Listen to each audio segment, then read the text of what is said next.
Hello, welcome to Locked On Sharks, the premier hockey podcast of your favorite team in the Bay Area.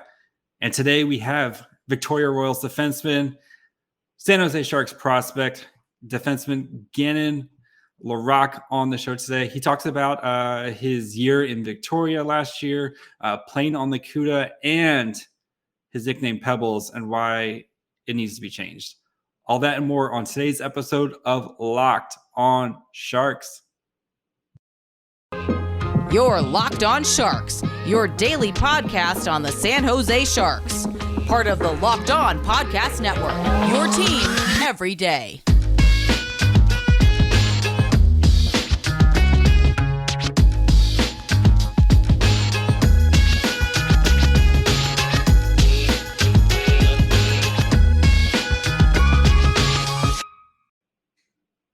I'm your host, JD Young.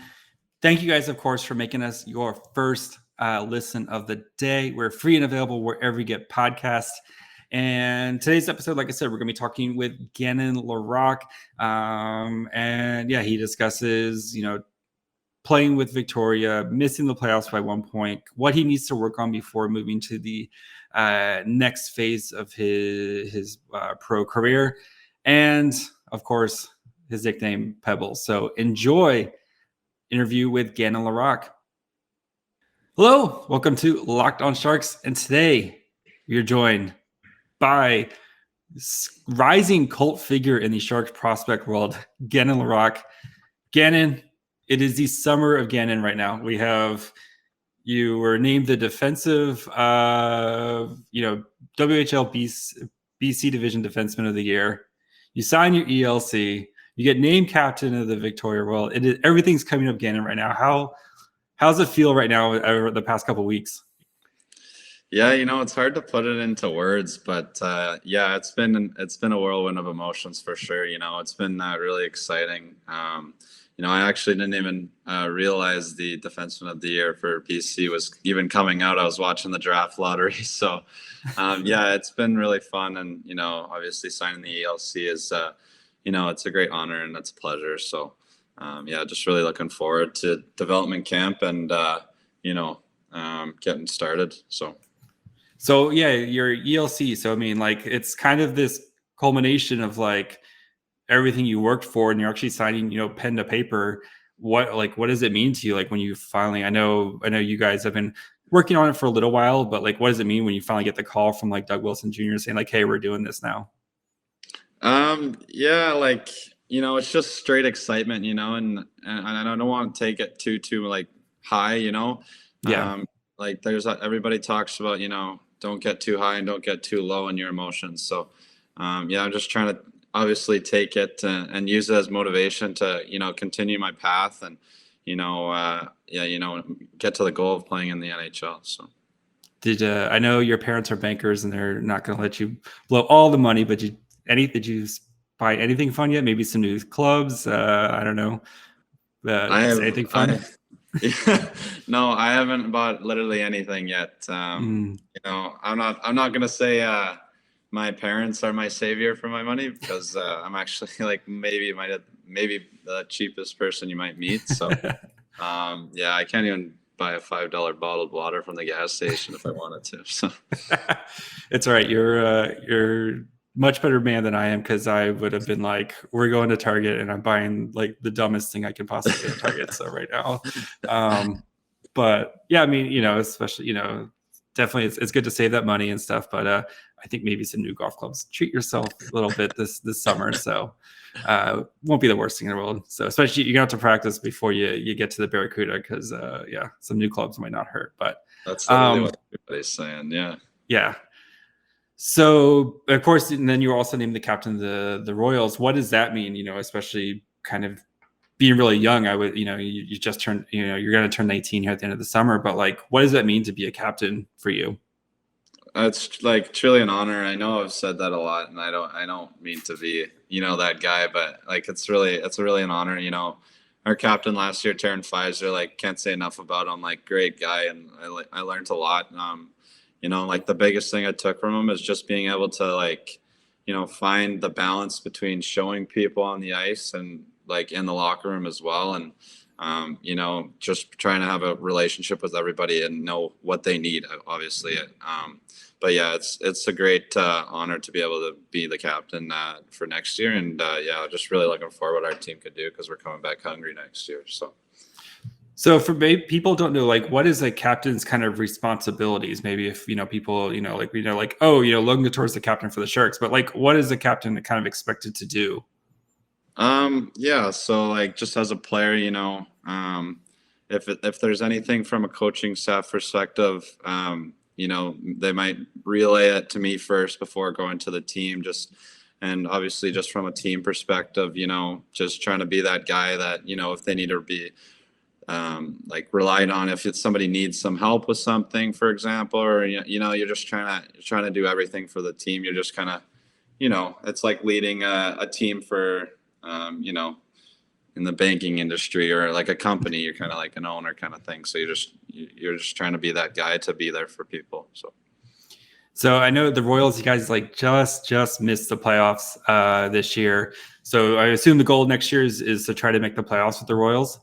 Yeah, 100%. I think everybody's 1 year older, and, I think we actually learned a lot, with all of our ups and downs, and, we were 1 point out, but that's brutal.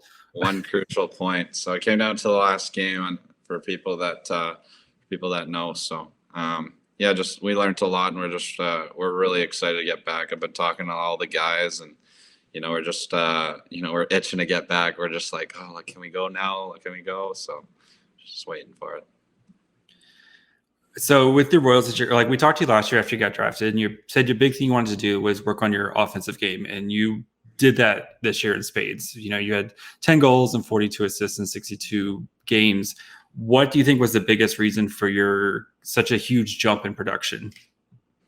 Yeah, we worked on it a lot on the offensive side in the summer, and that's still a goal this year, is to continue to better that as well as my skating. But I had Bailey Peach and Pfizer and Sherman. Like, I had a bunch of guys, that you can pass the puck to, for example, and stuff. But the one thing that I've started to work on in the offensive side, and I don't want to get too deep into details, but just like finding the lanes on the blue line, as well as if the winger is coming up the wall, trying to find the middle ice to break that winger for the block shot. So just trying to find lanes, and just finding new ways of coming in on the offensive blue line. All right, before we finish talking with Gannon about playing with Akuda and kind of, visiting Vegas, I want to take a quick break and talk to you guys about our friends over at Built Bar. You guys know by now, Built Bar, they are the best tasting protein bar on the market. And right now they have new caramel brownie. Do you like chewy, chocolatey brownies? What about a caramel brownie with caramel swirled on top? It's so good. What if I told you you don't have to worry about the chewy chocolate deliciousness if being bad for you? Because it has 17 grams of protein. Where caramel brownie bars are available right now at built.com. And you got to act fast because they're a fan favorite and they're going quickly. Forget about dessert. These are better than dessert. Plus the macros are unreal. 130 calories, 17 grams of protein, only 4 grams of sugar. Get rid of your brownies. Just throw them in the trash. They take too long to make anyway. That's where you get Built's caramel brownie bar in a heartbeat. So, and if you can't decide on what flavor to get, go check out BuiltBar.com. They have tons of amazing flavors, and you can even get an assortment box. You can try all the different ones without having to worry about trying to pick your favorite right away. So again, head to Built.com, use promo code LOCK15, get 15% off your order. Again, use promo code LOCK15 for 15% off at Built.com.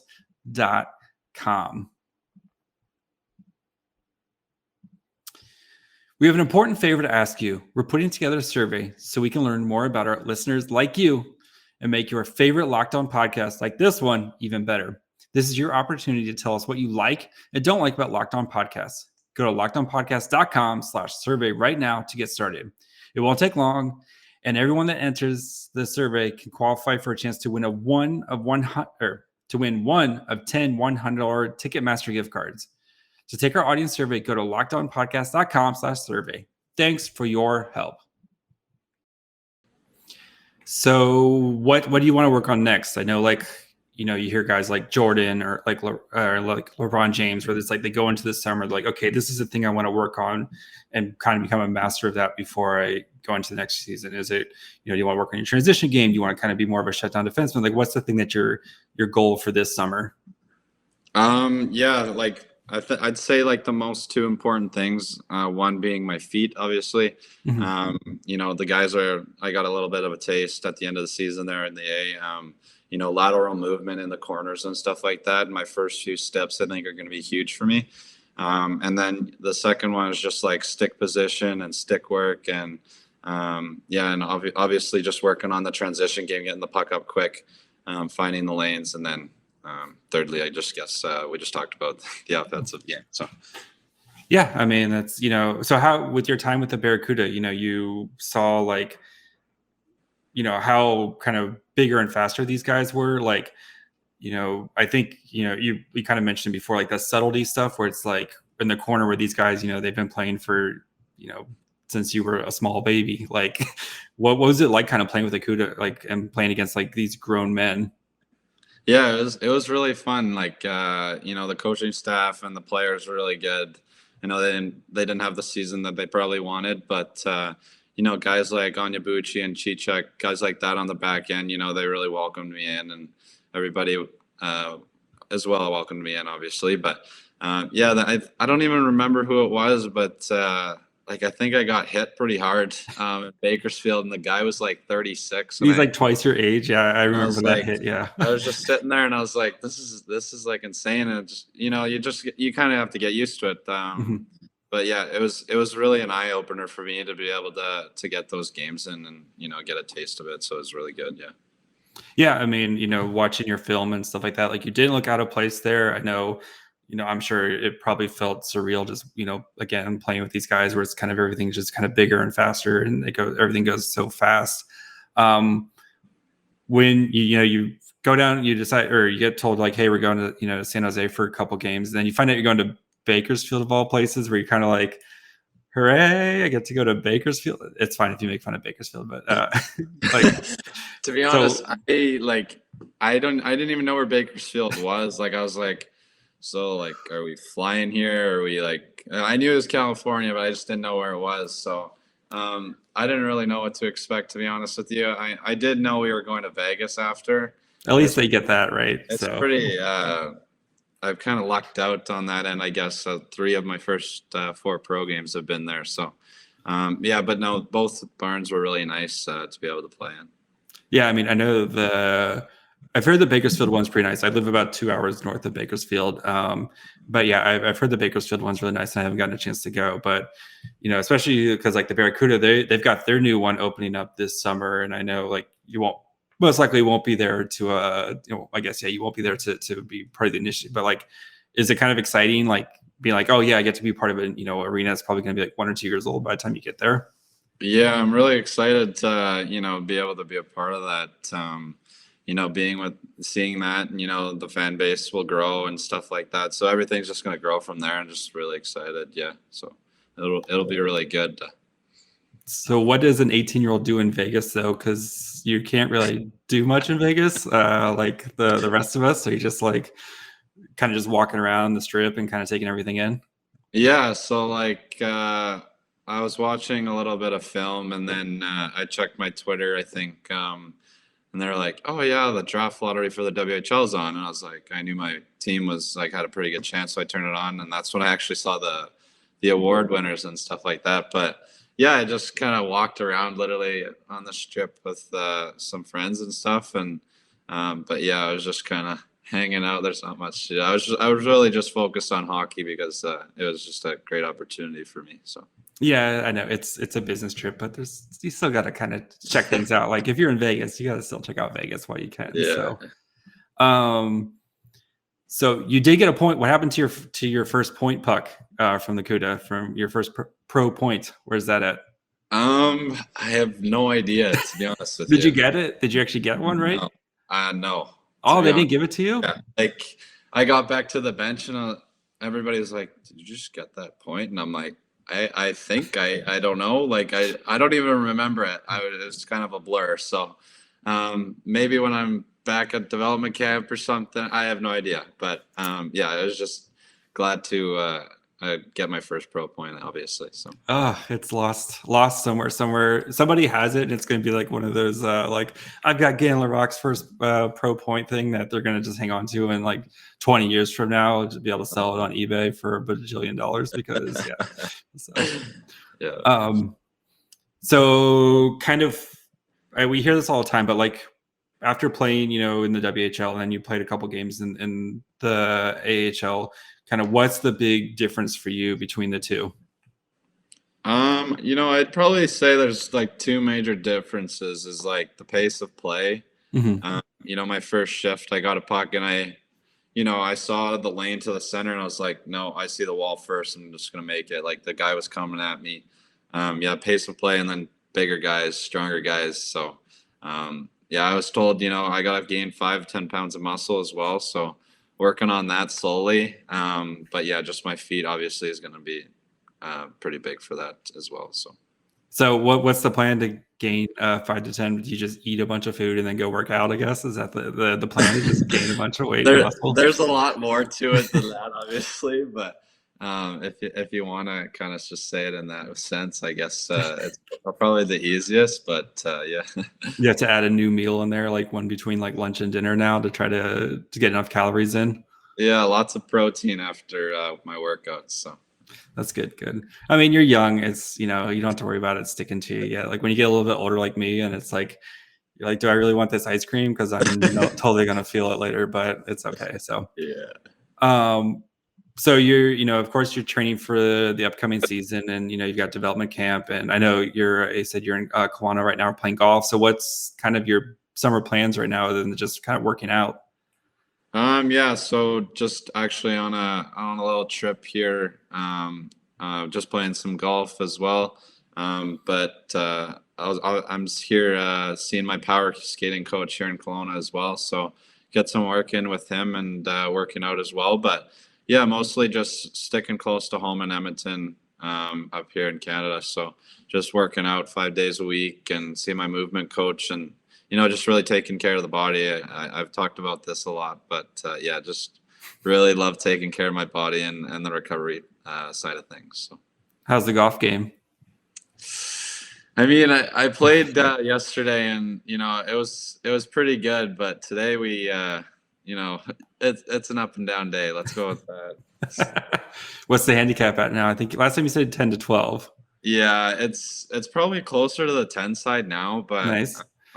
Yeah, it's slowly moving.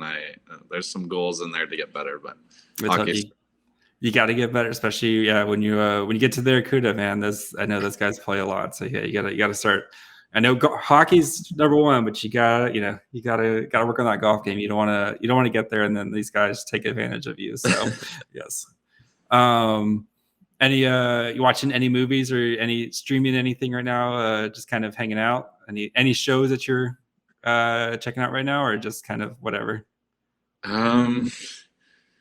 No, like literally I can't tell you the last time I turned on the TV. Obviously, just not even Obi-Wan. Like literally, like I don't know. I just don't really have interest in watching TV other than the conference finals for the NHL. But I've been sticking close to the WHL finals as well too. So those are really the only things I'm keeping tabs on right now. Who are you rooting for in the NHL? I'm not really rooting for anybody. It's okay. I know you're an Edmonton boy, so you're probably a little bit. I think they're winning right now. I have a spoiler. I think they're winning right now, but yeah. Yeah, the last time I checked, but maybe a little bit biased, but I've watched literally 90% of the Sharks games this season and just kind of. Oh, I'm sorry. No, I'm kidding. But it's okay. They were bad this year. It's okay. So, no rooting interest. You don't. No, don't want to see. No, not really. No. I think it'd be fun. I'm rooting for the Avs just because I think they're just so good and they're so fun to watch. And then whoever out of the East, I just think it's the Avs year. So, And then you talk about, the WHL. I know there's Kevin Karczynski, who's been a hot name, kind of linked to the Sharks into the draft. Like, as a defenseman, like, what do you see in Karczynski's game as a potential Shark? Yeah, he reads the play really well, actually. He moves his feet really well as well. So, all around really good, obviously. He was out against our top line, like Bailey Peach and Sherman and stuff like that. So he's getting good minutes. He's running their power play as well. So, he had a really good season. He's had a really good playoffs too. So, when a guy can play on the playoffs, it's obviously, a really big thing. So. It's texting Doug Wilson Jr. and be like, dude, just pull the trigger at 11. You'll be fine. No, You'll have the Laroque Karczynski pairing for like the next 15 years. You don't have to worry about anything. We got this. Oh man, I leave that stuff to him. I trust him with that stuff. I focus on myself. Yeah, I don't know if you heard. He was talking you up on the San Jose Hockey Now podcast a couple of weeks ago about how much comparing you to Justin Braun and Mario Ferraro. Those are pretty big names to be compared to.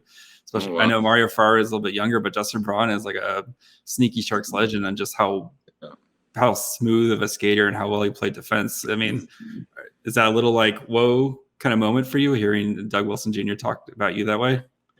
Yeah, well, first of all, I didn't really hear about it, so I have to say thank you at some point. But I remember watching the Cup finals and seeing like Braun and stuff, and he's really good first pass and good skater. So and Mario's a great guy. I met him at camp. Just a great guy. Yeah. So both are a pleasure to be kind of compared to in a sense. So yeah, I mean, if the Sharks are getting anywhere near Justin Braun out of you, I think they're going to be very, very happy with that pick, because Justin Braun was a great Shark for a very long time. So last thing before we get you out of here, I have just some advice. Okay. We got to work on the name Pebbles, buddy. I've heard about it. So Pebbles, like as someone, like you have such a great last name in Laroque. Like you could do so much just from an advertising and marketing side. It's all about the merchandising, right?